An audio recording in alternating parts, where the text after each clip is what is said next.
Welcome to the Ultimate Sports Podcast. Today's guest is somebody that is the founder of the Berger Shop. He also hosts a podcast inside the Berger Shop to talk all things NBA from the playoffs to off-season storylines. Ryan Berger, how are you today? I'm doing great. Thanks for having me today. That's awesome. Let's start off with the games that went on yesterday. The first game on ABC was Celtics-Pacers. Are you surprised that this was a sweep? I mean, not really. I think the Celtics struggled in the regular season, but I think Indiana overachieved. So you had a matchup of teams that were sort of going in opposite directions. And when you look at Indiana and you look at the major injury that they had, the playoffs is a very, very different game.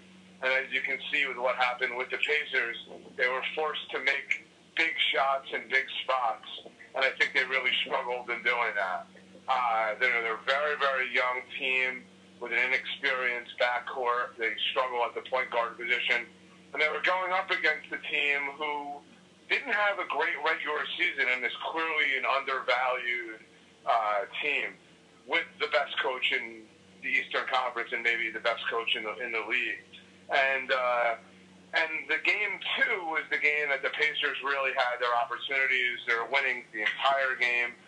Came down to crunch time, and again, a couple plays went the wrong way for them, and they ended up, losing. And once they were down 2-0, all it takes is kind of an average effort in Game 3 and lose. And once you're down 3-0, it's really, really hard to win that fourth game and to stay alive, but then go back to Boston. So once they were down 3-0, that was clearly going to be a sweep, and obviously it was. So. It'll be interesting to see what happens with Indiana in the offseason, obviously getting Oladipo back. But they need to make a couple moves in addition to that to add to this team. Yes, I think Indiana, I had that as one of the subplots of this question. What's next for the Pacers? You just mentioned it. They get Oladipo back. I think they need a point guard. Like an upgrade at that position. Badly. Yep. And Aaron Holiday, they picked in the draft last year, and I liked that pick. But he hasn't really shown a lot. He came off the bench for them, I think. And it was okay, I guess. And then Collison, to me, is just not the answer. Yeah, and Corey Joseph either. I mean, they're definitely struggling at that point guard spot. Again, this is stuff you can get away with in the regular season, especially in, some of the areas of the Eastern Conference. But I think when you go up against a team like Boston, who has obviously an incredible starting point guard in Kyrie and a backup point guard who would start on most teams in Terry Rozier, it's a really tough spot for the Pacers when it comes to that point guard spot. And I think in the offseason they're going to absolutely have to address that. And then I think up front they're going to have to address, they have some nice young pieces in Sabonis and Miles Turner. But I think they're still missing an additional piece to be able to add with Oladipo to play that small forward spot for them. Yes, and then let's go to the other side, the Celtics. Let's assume that the Bucks end up sweeping the Pistons and getting by them. Do you think Boston can upset Milwaukee? Yeah, I mean, I wouldn't call it any kind of upset. I think the great part about the Eastern semifinals is you have four teams that can be the representative into the Eastern Conference, into the finals. And any of those four teams can absolutely get there. And Boston and Milwaukee should be an incredible series. Milwaukee, not a lot of people really even know who's on their team. But when you actually look deep into who's on their team, Budenholzer and their front office have done an incredible job of building a range of players who can all do different things, but fit really nicely together. And over the past 4 to 6 weeks, they've been really banged up with guys like Mirotic and Brogdon, and they're working Mirotic back slowly. But I think they've got a ton of pieces.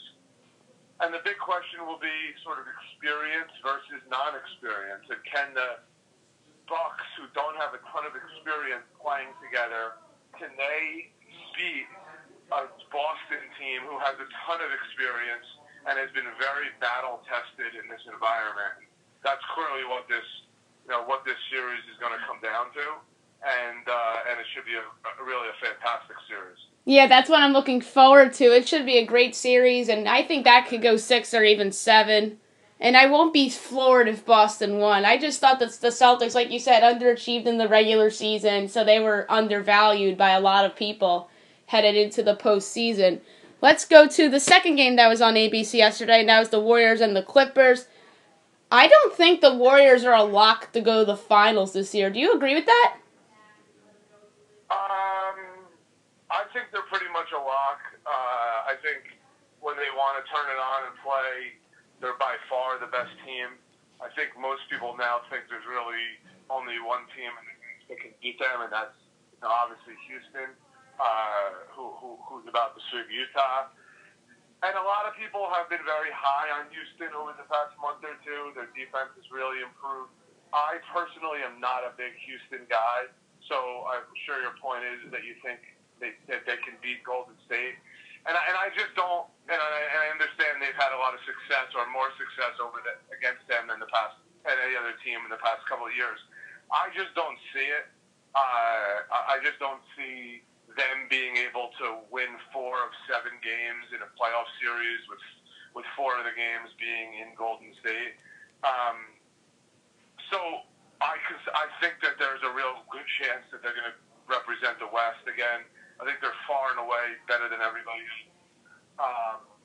And again, if Houston doesn't win Game 1 or Game 2, then you're staring at a Game 3 in Houston that they have to win. Because if they lose that game, not only are they not coming back from 3-0, they're probably not even winning Game 4. So I'd be very skeptical of a lot of these experts and a lot of people feeling really good about Houston. I think Golden State hasn't even begun to start playing well yet, or even really begun to start playing. They basically won they were up 30 in the first 2 games in the series and messed around in Los Angeles and was up, another losing yesterday in the middle of the third quarter, and then they just turn it up whenever they want. So I know a lot of people want to sound innovative and different. I don't see Houston winning that series, and I'm not sure how competitive they'll be either. Yeah, I think the Warriors represent the West too, but I don't think it's a no-brainer like a lot of people think. That 31-point blown lead really got me skeptical, and like you said, they haven't really turned it on yet. That's what makes me a little skeptical about the Warriors and their chances. I mean, when you're up 31 on the team, you did turn it on. I'm more bothered by. I'm actually not bothered by losing a lead at all. To me, that doesn't show anything. All it shows is your best player is sat and stopped playing hard. When you're up 35 points in a game, 1 versus 8 seed, that stuff happens. It's hard to keep playing hard and going after it every play when you're up 30 points and you have a game in another night and a half. So I'm not, again, that stuff gets really blown out of proportion with the media. This team isn't as strong as they were because they blew a 35-point lead. How about the fact that they actually got up by 35? What's the next step? Beat them by 50? You just don't see that in the NBA there. That is very true, and I just was floored by that Clippers comeback. The Clippers, to me, are interesting in terms of the offseason and everything. Doc Rivers, to me, has to be among the top 3 choices for Coach of the Year. Do you think he wins it? I don't think he wins it, but they've done an incredible job of keeping that team competitive and alive in the lottery. And obviously not the lottery, but alive in the draft. So 2 picks between the Sixers pick and their own pick in the first round. A very, very, very young team with a brilliant president of team operations in Jerry West. And the best job that Doc Rivers has ever done from a coaching standpoint. I think Budenholzer will win it because of how good the Bucks did this year. But Doc should be absolutely, as you said, in the top 3 and has done a great job. I think with them, the thing is they've put themselves in an incredible position. They've got tons of cap room for 2 max salaries, and they're super young, and they've got a really young, good point guard. Now, in the end, I think they'll end up with Leonard and maybe another nice piece. And when you add Kawhi to that team, as young as they are, with another piece and 2 first-round picks, I think it's very, very safe to say that over the next 10 years, the Clippers are going to be a really, really good basketball team. I totally agree with you, and I do think that Kawhi is really realistic for them. The third game yesterday was the Magic hosting the Raptors. Do you think the Raptors can come out of the East? Yeah, like I said before, I think any of the 4 teams can come out of the East. I think what we saw at the beginning of this series was a little bit of the old school Raptors. Lowry just coming up really small, but I think they've had a couple games where they've been able to ease in, and you can just see that they've got 2 guys that are just about better than everybody else on the court. Certainly in Orlando's case, obviously in Kawhi's case. He's really, really good. He's very, very calm, makes a ton of big shots, takes the ball to the basket. He doesn't stand at the three-point line the way a lot of the stars do. He can make threes, but his game is very focused on getting the ball in the paint, something you don't see a lot in today's game. And the other guy that's clearly a big difference maker and a guy that they have not had in the past is Siakam. He's definitely the most improved player in the league. And he's had an incredible 4 games so far in the playoffs. He's the best player on the floor besides Kawhi. And when you add him and Kawhi and some of their other pieces, I think that they have a real shot to get to the Eastern Conference Finals. But it'll be interesting to see what happens with them and the Sixers. It should be a fantastic series with lots of storylines and lots of angles. If I were to rank the teams today, I'd probably rank Toronto behind Philadelphia, just because I really like what the Sixers have done with getting there. But I think Toronto has a real shot as well. I love the home court for Toronto, and if it weren't for DJ Augustine getting hot in Game 1, I think this would have been a sweep for the Raptors. And even though Lowry went 0 for whatever in that game, DJ Augustine was like red hot for the Magic in Game 1, and he hit the game winner, and if it weren't for that, I think they would have been swept. I'm talking about Orlando. Yeah. No, they're not on the same planet as Toronto, and I agree with that. Augustine had 25 that game, played an incredible game, and Orlando is a very, very young team who has a lot to learn, but it'll be interesting to see what happens with Vukic and some of their other pieces. But to your point, the Raptors are a much better basketball team. Yes, they are significantly better than Orlando. I predicted a sweep for that series, but I obviously was wrong. You talked about the Magic and what's up with Vucevic. He's a free agent. Do you think he resigns there? Yeah, I think he's gonna get the most money and the best deal in Orlando. I think the question from the Magic is what direction they want to go. I'm sure they're going to want to try to retain him. They had a really nice last month and a half. I think they went 22-9 to finish the season, so they had a really good end of the season. It's interesting to see what happens with them. Clippers did a really, really good job this year. Would they be interested in trying to bring in Kemba Walker, who he coached in Charlotte, into Orlando as a free agent? Would they want to keep what they have? It'll be interesting to see. But Steve Clifford's another who's a really, really good coach who should probably be in the top 5 for Coach of the Year this year, and has done an amazing job getting that team from where it was to where they finished. Yes, I agree with you. Steve Clifford has to be a top 5 Coach of the Year candidate. The last game last night was Portland and Oklahoma City. I cannot believe that the Blazers are up 3-1. I thought that the Nurkic injury was a big loss, but they really haven't missed him in that series. And do you think Damian Lillard has emerged as a top 10 player? Oh, yeah. No. This has been obviously the most talked about series. All these people have been so shocked about Portland. Portland, to your point about home court with Toronto, Portland had home court and they were the favorite in the series. They're the better basketball team. But what happens is when the media and the general public has a certain point of view, then it really changes how you actually look at the series. So Portland is a better basketball team than Oklahoma City and proved it all year long. But because Portland got swept last year by New Orleans and had no answer for Anthony Davis, everybody thought, oh, since they got swept last year, I'm sure they'll get swept this year. It actually works the opposite way. When you get swept, you're hungrier to come back. It's not going to happen to you 2 years in a row. And if you listen to anything that CJ or Dame has been talking about, it's we've worked all year to get back to this point. Now that we've worked all year and we have a home court, we're not going to just let it be thrown away.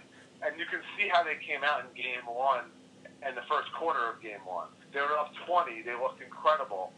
Now, the key to them, the guards are great, and they've been fantastic. And Lillard is exceptional. And while he struggled shooting the ball in the first half, his shooting in the third quarter in both games in Oklahoma City were outstanding. The key to them is the role players, because if those guys make shots, it opens everything up for the guards and Dame and CJ. And the guy that made a ton of shots last night was Al-Farouq Aminu, who was awesome. He hit a ton of threes. He gives them a wing guy where if he can make shots consistently, it's a whole other weapon that the teams aren't ready for.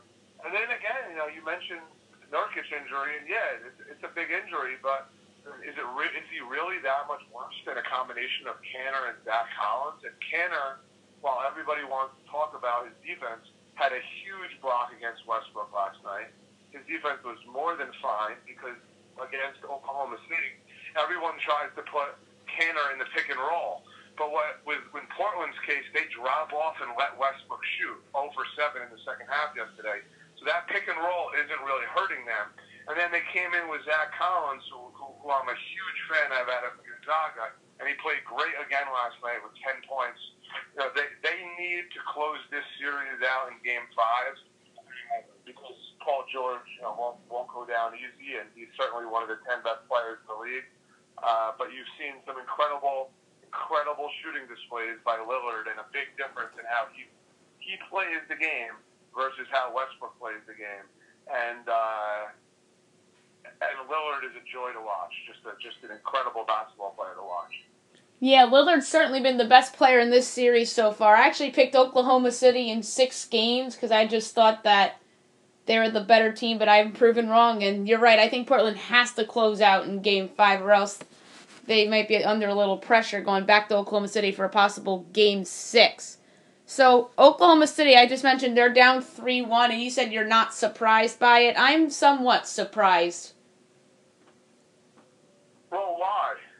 Why am I surprised? Because I just thought that they were the better team. But like I said, I was wrong. And I thought that the Nurkic injury was going to hurt Portland. I'm not an Enes Kanter fan on defense. Because I've seen him on the Knicks. And he was just bad defensively.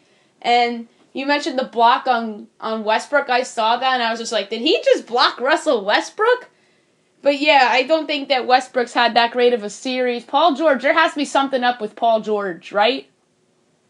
No, I mean, he looks healthy at 32, 12, and 10 last night. To me, Paul George looks good. To me, the biggest challenge is one guy, and that's Russell Westbrook. He's not won one playoff series since, or I think he's won one since Kevin Durant has left. And he gets this sort of pass by everybody as if he's, the greatest player of all time. And I like Russ in certain cases, but I thought his whole performance and attitude over the past couple of days, not answering questions from the media, trying to act like everybody's against him, and then his performance yesterday was awful. No one wants to see a 10-foot shot and come down and start yelling and taunting.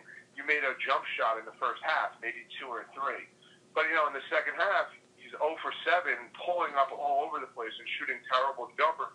Not getting the problem with Oklahoma City is nobody moves the ball, and if they make one pass and hit a shot, they don't do it the next time. They come down and they go self.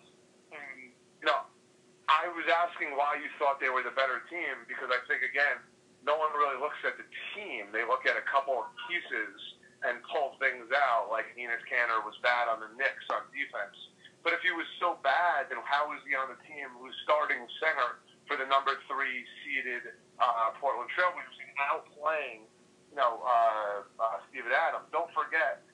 you're right, Canner was a terrible defender in New York. You know how many times he had 20, 25 rebounds in New York also? He was a double-double machine on the Knicks. As well as anybody in the league.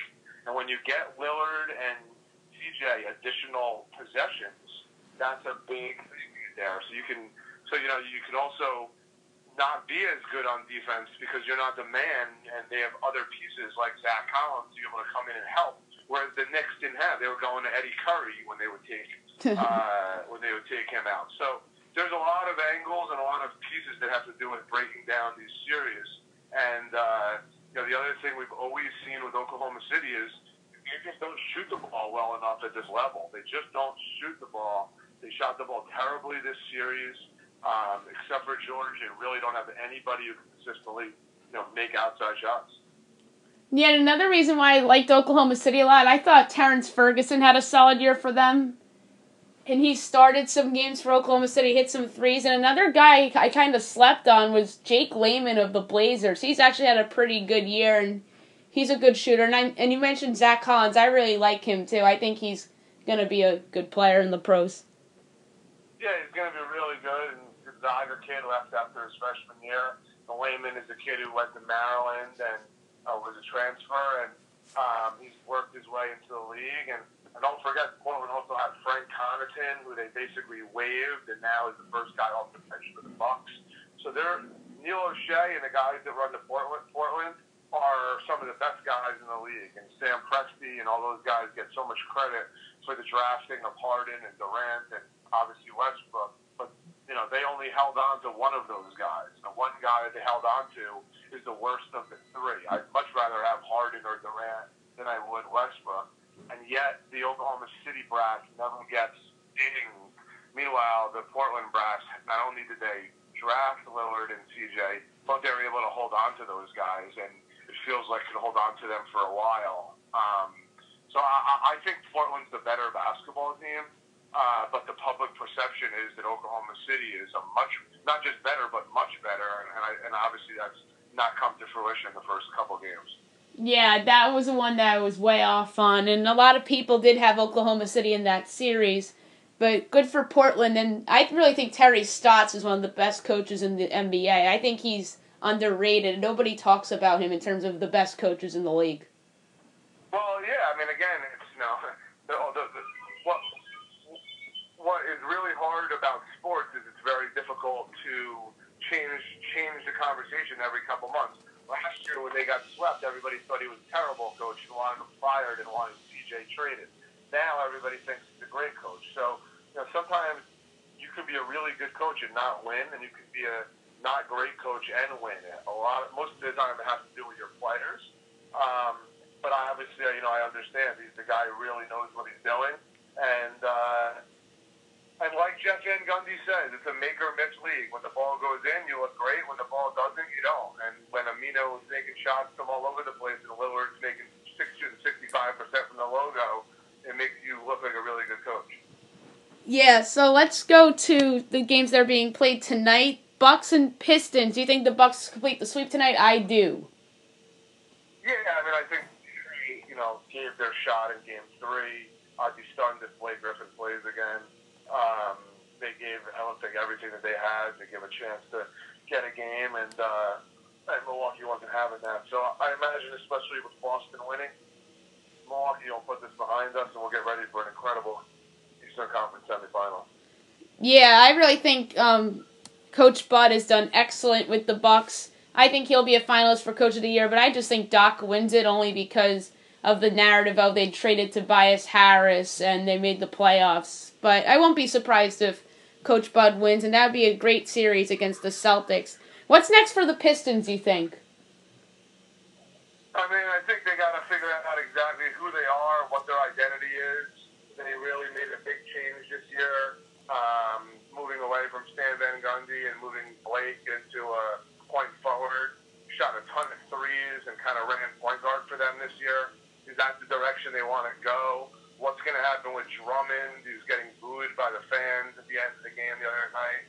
In modern-day basketball, he really struggles with that, with where the sport is. Reggie Jackson is also a big question mark. He's not really a traditional point guard, really really struggles defensively. But they've got a lot of question marks. They did have a sort of benefit of the East being top heavy and not having a lot of depth, and were able to kind of sneak in. But they've got a lot of work to do, and hopefully they can address some of that in the draft and free agency. Yeah, they're one of the interesting teams of the offseason to me because of Drummond and see what they do with him. The Rockets, you mentioned how you're not a big Houston fan. Are you surprised they are up 3-0 on the Jazz? If you asked me before the series, I would have said I was surprised. If you asked me after 5 minutes of game 1, I would have thought, no, I'm not surprised at all. They just look much better than you. There's something different about this Jazz team than there was last year. I'm not sure it's the personnel. I'm not sure what it is. They just look different. I guess the biggest reason why I haven't really seen Mitchell play great this year.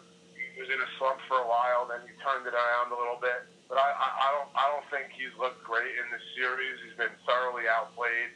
He's missed a lot of open shots. His shooting percentage has not been good. I think the big guys on Houston, Capella, they've just done a better job than the bigs in Utah. The Gobert, Derek Favors. I'm not crazy about that mix against Houston. And, look, I mean, Game 3, Utah was basically winning the game the entire game, but Harden was 0 for 15.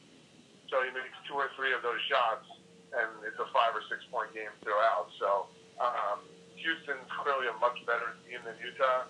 Utah has had a really good regular season, but something feels like it's not clicking in this playoffs, and I think a lot of it has to do with their best player.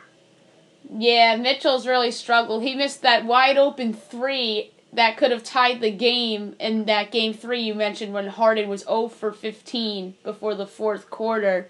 What do you think's next for the Jazz in terms of the offseason? Well, I think they got to figure out, the whole mix. Do they want Rubio still to be the guy there? Is Mitchell a 1 or is he a 2? How does that all work? They've kind of got a lot of guys with a lot of tread on them. Damari Carroll, Crowder is obviously one guy that they have a lot of minutes. Has had a lot of minutes in Boston. You've got Favors.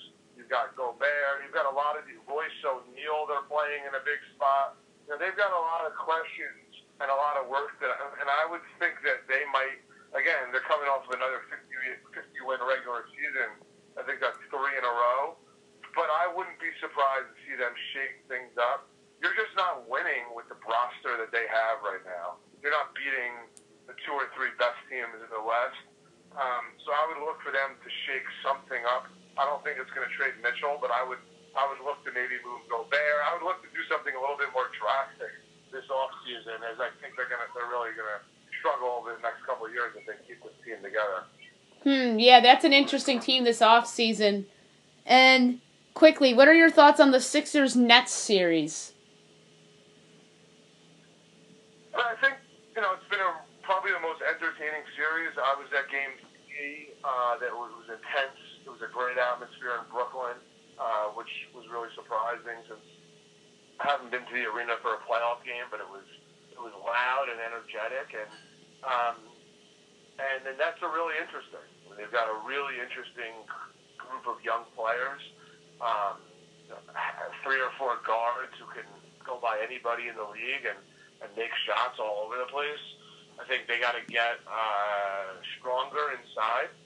They need a body. Not they start Allen, who's a really nice player, but he's a thin center who's probably more of a backup. And then they back him up with Rondé Hollis Jefferson. So that combination just isn't enough for me. And they just don't have enough banging and bodies to throw up against Embiid, who just ate them up in Game 4. So the Nets are sort of a piece or 2 away, and I would really look for them to address the size, the girth, and the strength inside to add to their team. And they've been in every single game. Game 1, they won. Game 2, they were down 1 at the half, and they had a terrible third quarter. Game 3, they were back and forth the whole time. And Game 4, they were literally winning the entire game until the last couple seconds. So they played Philly, I wouldn't say even, but almost even. And obviously they still are a very, very young team and need a lot of pieces. So it'll be interesting to see what they do. I think that they'll play well tomorrow night, but I'm not sure I see them winning. I'm sure Philly will do everything that they can to close them out tomorrow night. Yeah, I took the Sixers in 6 games, and the reason why I said 6 instead of 5 is because of the health of Embiid. But he only missed game 3, and Philly got away with it and won that game. And then Embiid comes back game 4, they win. I expect them to close out the Nets tomorrow night. And you talked about how the Nets need to address size. Do you think they're a candidate to get a A-list free agent this summer with the max cap room they have? I don't know. It's a good question. I think not really.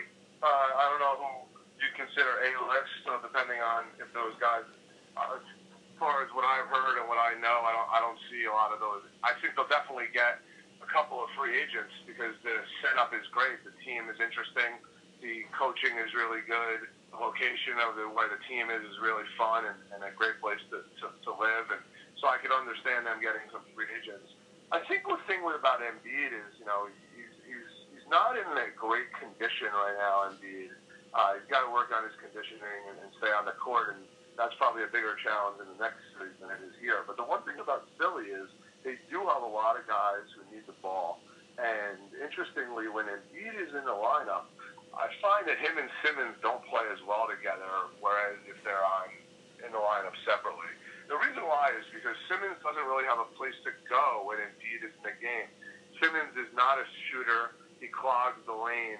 And when you have him and Embiid and then those wings like Harris and Butler, there's really nowhere for those guys to go and penetrate. Whereas when Simmons is off the court or when Simmons is on and Embiid's not playing, like we saw in Game 3, they were running the ball up and down the court. Redick was getting open looks all over the place. The court was spread out much more, and they almost looked better from an offensive standpoint without Embiid. Now, I love Joel, and I think he's one of the best players in the league, and he's imperative for them to win the whole thing, for him to get healthy and him to be better conditioned. I don't think it matters in this series moving forward, but in the next couple series, I think it's a big deal. Yeah, I do agree with you that it's a big deal. That's why I think that it'll be tough for them to knock off Toronto in the next round because of Embiid's health. But if Embiid's like 100%, then it's, I think, dead even between those teams.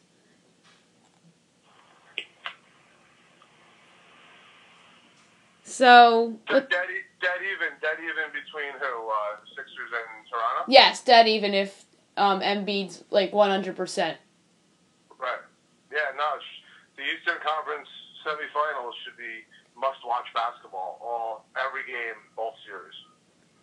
Yes, I can't wait for the semifinals is in the East. I think it's going to be the best semifinals in a long time in terms of the Eastern Conference. Should be great. Yes. And then, who do you think wins the Nuggets-Spurs series? That's obviously tied at 2 apiece. I took the Nuggets in 7 before the series because I was skeptical about their playoff experience because of home court. I just took them in 7, and I just thought that the Spurs would show a lot of pride. And those guys like DeRozan and Aldridge, I think, have a chip on their shoulder. Yeah, I like the Spurs in 7 in that series. I think the home courts will win out. Denver will win Game 5. I think the Spurs will win Game 6. And then I like Denver as a team. I thought they had a great regular season. I love Jokic. I just think at home in a Game 7 against Popovich, I think they're going to be very nervous. Now, that's a tough game for an untested young Denver team to win. To move on, to win with all the pressure at home. I'd actually like Denver more if they were playing that Game 7 on the road. But sometimes when you play at home, you get tight. Your fans start to sort of, ooh and ah and boo a little bit. And next thing you know, it's, the third quarter and you're down 6-8 points against a Spurs team with experience, with, obviously the best coach in the world. And I think that's a tough spot for Denver. I like the Spurs in that series. Yeah, I won't be surprised if the Spurs won the series. I thought long and hard about picking the Spurs, but I just thought that home court and altitude for Denver, and plus they have the best player in the series in Nikola Jokic.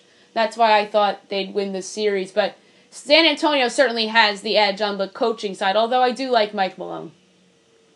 Yeah, no, he's a really good coach, but again, you're not talking about a game in February. You're talking about Game 7 of the playoffs, one game, winner takes all, and Denver is best when they play open and they play fast. But in a game like that, where you miss a couple shots and you're down 8-10 points, and Will Barton is shooting threes and Murray's shooting, the next thing you know, you're down a bunch of points, and those threes get tight, and those are tough shots to make in that big of a spot. So I'd lean Spurs in that game. Yeah, that should be a good one. I hope that one goes 7. Because we need a Game 7 in the NBA, because we have a couple teams up 3-1, a couple up 3-0. We already saw a sweep. So it'd be cool to see a Game 7. Playoffs, the first round has not been too fun. Hopefully that gets made up with all these juicy second-round matchups. Yes, exactly. A couple quick hits in terms of off-season. So the Lakers obviously had the disastrous season. Do you think that the Lakers get a star to pair up with LeBron this summer? I think they'll get somebody. I don't know how you qualify who's a star and who's not. So I think they'll end up with some players. I think the bigger challenge with the Lakers is they've got a group of players that are very, very young and just developing, and then they have LeBron, who's on the other side of his career. And sometimes that doesn't mesh well, regardless of who you bring in. Let's bring in an Anthony Davis as an example. So, LeBron with now 4 months to rest should come back much, much sharper and much better, and hopefully for him and the Lakers, much more healthy. So, yeah, I could imagine they'll get the right piece or a piece. Will they get a star? I don't see, the big names certainly even thinking about going there. So as you go down the line, whether you get a Jimmy Butler, if you consider a star or not, and all those things, I think the bigger thing is figuring out the pace of play that they want to play and the style of play. That the young players and LeBron, LeBron's going to be 35 years old next season. What kind of style are they playing? What will happen with Lonzo? Will he be healthy? What's the deal with Ingram? Is he going to be healthy? They've got a lot of questions, including, who's going to be coaching. I just don't get what they did this year. I think that the silliest thing they did was there's a proven track record that if you surround LeBron with shooters, you're going to win. And it doesn't just have to be guards. You look at, Channing Frye and Love, all these stretch fours and guys who can make shots. For whatever reason, the Lakers thought it made sense to sign guys who were one-on-one players. And the idea that they would rest LeBron and not put the ball in his hands as much, and Lance Stevenson and Michael Beasley and Rondo and all these guys, and all of them are horrendous shooters. And I think that really hurt them in the end. They just did not have any guys who can make shots. And they're going to have to address that in the offseason. And I imagine bringing in a guy like Tyronn Lue will follow that model. Yeah, Tyronn Lue seems like the front runner for that job, and that's who I think will end up getting the job, although I won't be surprised if they go with Monty Williams. I know Jason Kidd's name's been tossed out there, but if I were the Lakers, I would have gone after somebody more experienced and kind of more suited for the job than those guys, but I just don't think they're going to do that. If Portland lost early to Oklahoma City, if they got rid of Terry Stotts, I thought that Terry Stotts would have been a good fit. And maybe something like that, like a coach getting fired from a team that's currently in the playoffs, I think would better off be someone that the Lakers would go after rather than Tyronn Lue. Well, it's not about, unfortunately, or fortunately, it's really not about what's best for the long-term vision of the organization, and frankly, who knows basketball coaching best, and really who knows who's going to get the most out of LeBron and the crew that's customly created to surround LeBron. That's really what it's gonna come down to. And Terry Stotts doesn't even know LeBron probably, some of those guys. But Kidd does, and obviously Lou does, and I think that's the pitch that they're trying to pitch to the Lakers. The problem is they're pitching it to the Lakers to somebody who also doesn't know how to evaluate it in Jeannie Buss. So you don't really have a strong structure there. You have Pelinka there, who was Kobe's agent, therefore he got the job, and Magic, who's now gone. So these guys are just trying to craft their coaching resume to get chosen by any of those individuals. And I think it's an easy thing to try to say, I can win with LeBron. Here's how I see doing this. And Lou obviously has done it already, so I think he's got a big head start on this thing. That's very true. He already has one with LeBron, and obviously their president's job's opened with the resigning of Magic Johnson. And a lot of people think that they should shoot for the stars and try to see what it would take to lure Daryl Morey away from Houston or Sam Presti away from Oklahoma City or something like that. But I just don't see that either. I just don't see what that does. Like, I know you want to bring in a good basketball mind, and you have to. But I just, that basketball mind has to do the right things for the team in a long-term organization, not the best thing for LeBron James over the next 2 years. And those things might be the same, or they might be different. But right now, I just feel like they're very stuck in what's going to happen in the next year or two, bringing in a coach that's focused on that, and I guess letting Pelinka do this, which is sort of shocking in this environment today. Yes. And a name that the Lakers have been linked to over the past couple months has been Anthony Davis.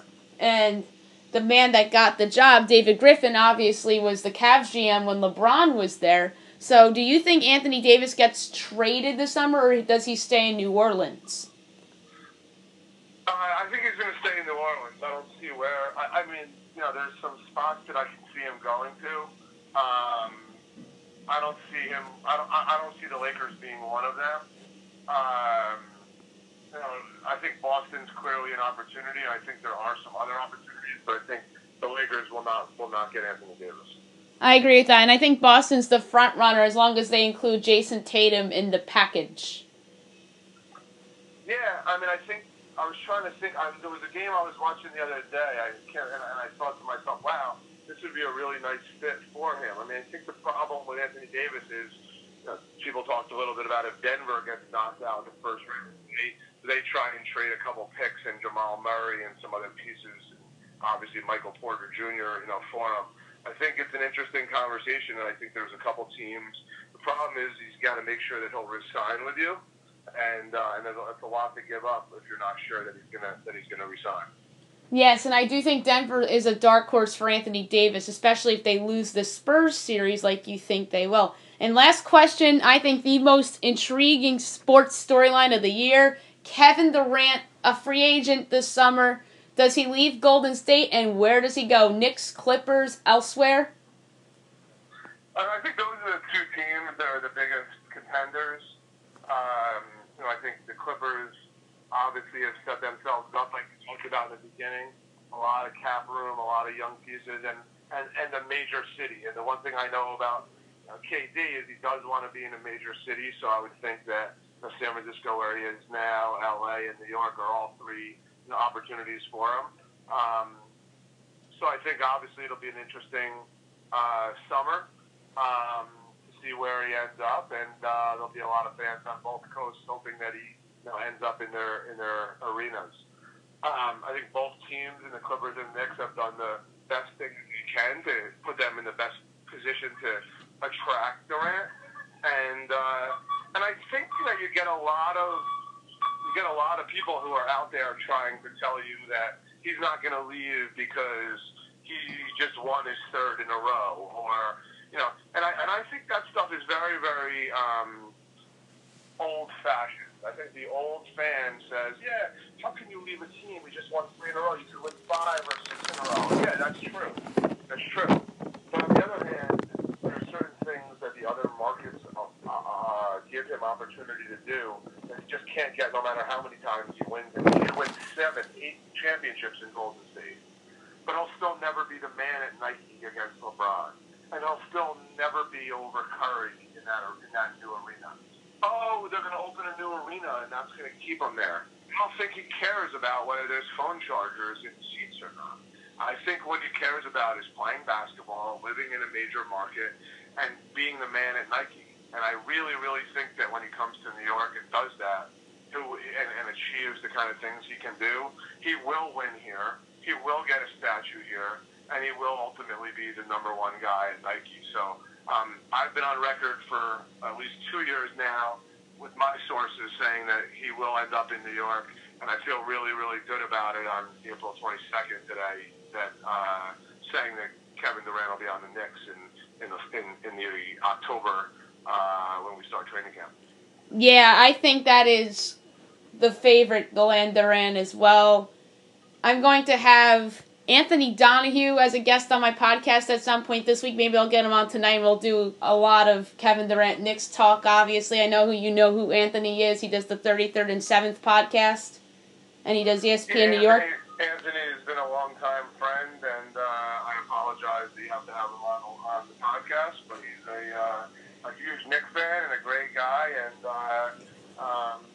Anthony will tell you things from the Knicks point of view and from Knicks fan point of view.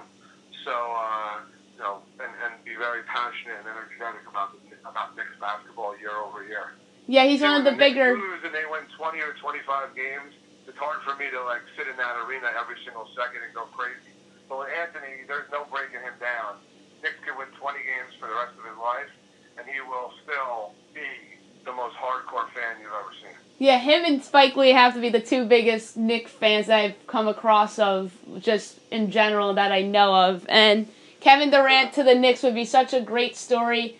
And I think Kyrie's a realistic possibility. And to me, what could push this over the top is if they get lucky on May 14th and the ping pongs go their way. I would be ecstatic if Zion is a Knick.